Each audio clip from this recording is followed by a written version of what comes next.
ظلم اور جبر کب تک ہوگا؟ خواتین کو باہر آنا چاہیے کیونکہ خواتین ابھی تک پابند سلاسل ہیں، اور جو فارم 47 پہ لوگ جیت کے آئے ہیں وہ اپنے حلف واپس کریں، انہوں نے جھوٹے حلف اٹھائے ہیں، اور پی ایم ایل این کو اور پیپلز پارٹی کو چاہیے کہ وہ سب سے پہلے خواتین کی سیٹوں کے اوپر جو ہے وہ سٹارٹ کرے. ریحانہ ڈار صاحبہ کی سیٹ واپس کریں، ڈاکٹر یاسمین راشد کی سیٹ واپس کریں کیونکہ انہوں نے وہ جیتی ہوئی ہے، پھر آگے بات کی جا سکتی ہے. حصہ بنی ہے، آپ کیا کہیں گے کہ مستقبل کیا جمہوریت کا؟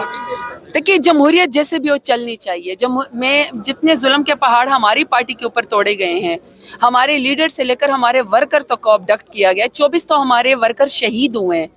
اب جو لوگ اس وقت کرسی کے اوپر بیٹھے ہوئے ہیں ان کے ہاتھ رنگے ہوئے ہیں.